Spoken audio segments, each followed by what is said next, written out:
उत्तरांचल के जंगलों में भरपूर पहाड़ी पर जागेश्वर अथवा नागेश के रूप में शिवालय है।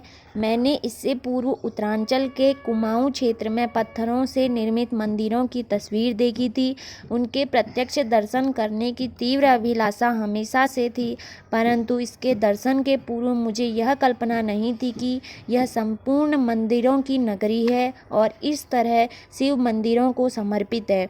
ऊंचे चीड़ के वृक्षों के बीच में जाते हुए हम अल्मोड़ा से 34 किलोमीटर की दूरी जागेश्वर पहुँचे।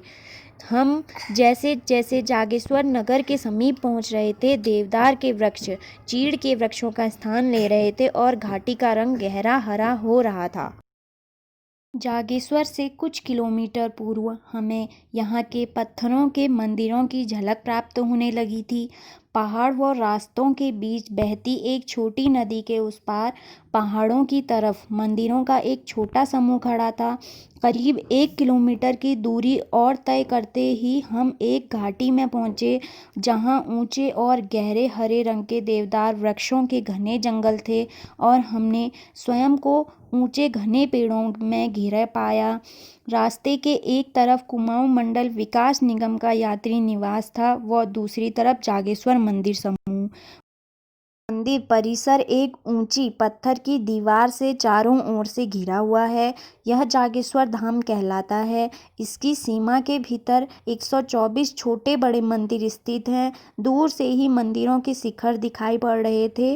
वे मुझे अपनी ओर कुछ इस तरह आकर्षित कर रहे थे कि जितना समय मैंने जागेश्वर में बिताया, मेरी नज़रें इन मंदिरों से नहीं हट रही थी।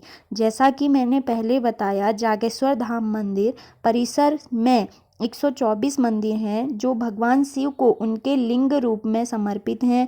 हालांकि प्रत्येक मंदिर के भिन्न भिन्न नाम हैं। कुछ शिव के विभिन्न रूपों पर आधारित हैं और कुछ समर्पित हैं। नवग्रह जैसे ब्रह्मांडीय पिंडों पर एक मंदिर शक्ति को समर्पित है, जिसके भीतर देवी की सुंदर मूर्ति है। यह मंदिर दक्षिण मुखी हनुमान तो एक मंदिर नवदुर्गा को समर्पित है।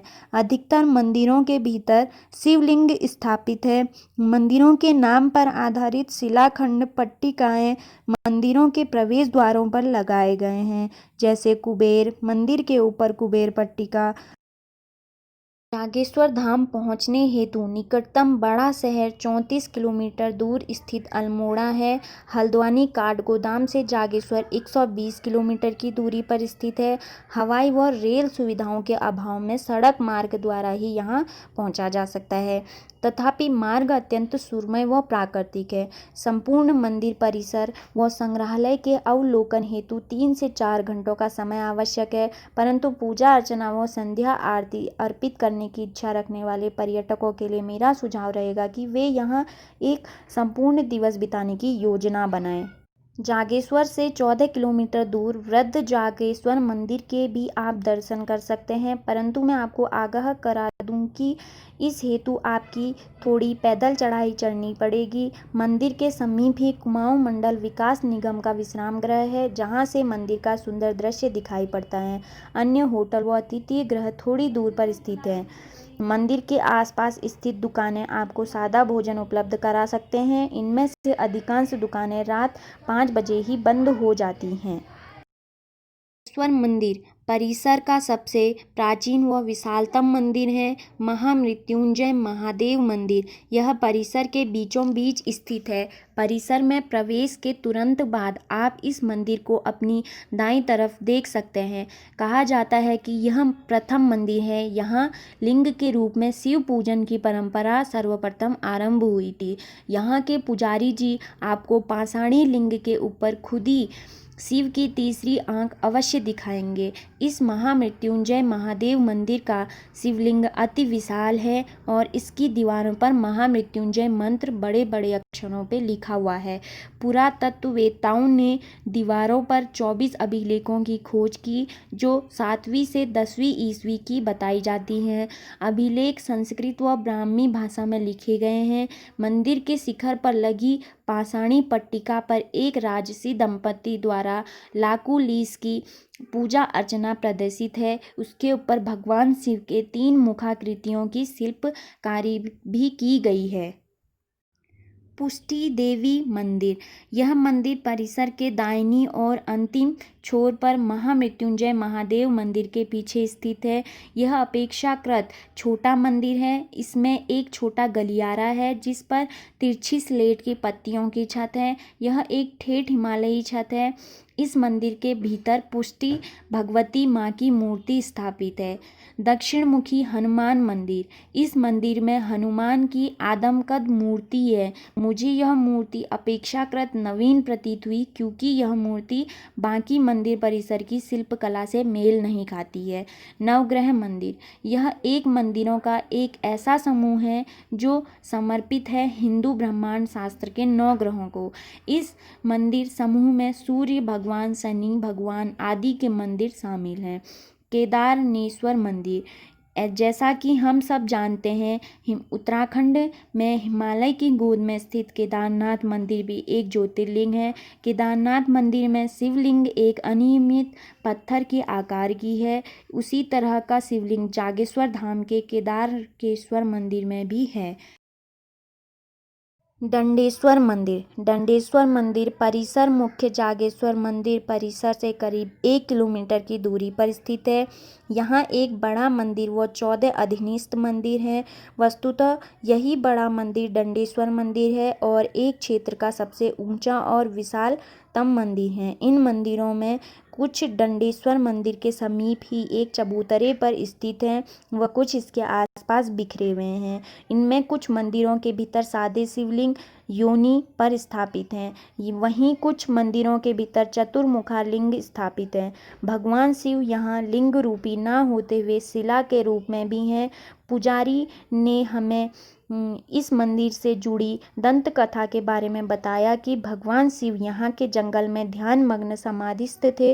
उनके रूप व नीले अंग को देख इन जंगलों में रहने वाले ऋषियों की पत्नी उन पर मोहित हो गई। इस पर क्रोधित होकर ऋषियों ने शिव को शिला में परिवर्तित कर दिया। इसीलिए शिव का यहाँ शिला रूप में स्थापित है। पहले सुनी दंत कथा का यह दूसरा संस्करण पुजारी जी ने हमें बताया।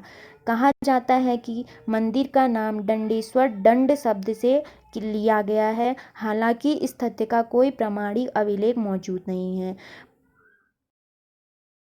जागेश्वर जो स्थित ज्योतिर्लिंग नागेश अर्थात नागों के राजा के रूप में है। निश्चित रूप से शिवालिंग यहाँ नाग से अलंकृत है। जागेश्वर मंदिर इस परिसर के एक छोर पर पश्चिम मुख्य रूप में स्थित है। प्रवेश द्वार के दोनों तरफ द्वारपाल की आदमकद मूर्ति स्थापित हैं। इन्हें नंदी व स्कंदी कहा जाता है।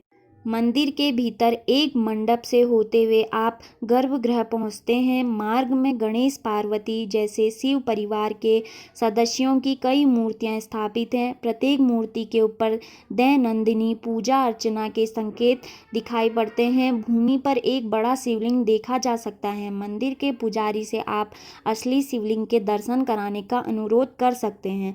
असली शिवलिंग 2 पत्थरों की जोड़ी है, एक शिव व दूसरी शक्ति का रूप। कहा जाता है कि यहाँ का शिवलिंग स्वयंभू अर्थात धरती के गर्भ से स्वयं प्रकट हुआ है। इस शिवलिंग के नीचे शायद पानी का कोई जीवित स्रोत मौजूद है क्योंकि यहाँ से पानी के बुलबुले दिखाई पड़ते हैं। सूर्यास्त के समय आप यहाँ होती आरती में भाग ले सकते हैं। 48 मिनट की इस आरती के दौरान यह पाषाणी मंदिर संगीत व श्लोकचारण से जीवित हो उठता है। भीड़ न होने के कारण आप शिवलिंग के चारों ओर बैठ पुजारी द्वारा किया गया शिवलिंग का स्नानाभिषेक व अलंकरण का आनंद ले सकते हैं। आप स्वयं यहाँ आरती भी कर सकते हैं। यह सबके लिए उपलब्ध दैनंदिन आरती है। इसके अलावा आप रुद्राभिषेक की तरह विशेष पूजा अर्चना भी करा सकते हैं। शिवलिंग के पृष्ठभाग पर 2 चंद्रवंशीय शासकों दीपचंद व त्रिपालचंद की धातु से बनी प्रतिकृति लगी हुई है। दीपचंद हाथों में दीप धारण किए हुए हैं। इस दिए की लौ कभी न बुझने वाली शाश्वत लौ है। निरंतर जलते रहने हेतु प्रतिदिन 1 से 24 किलोग्राम देसी घी का इस्तेमाल यहाँ होता है जो भक्तगण चढ़ावे के रूप में मंदिर को अर्पित करते हैं। भारत के शिव मंदिरों की यह प्राचीन परंपरा प्रतीत होती है मंदिर के शिलालेखों में मल्ला राजाओं का भी उल्लेख है।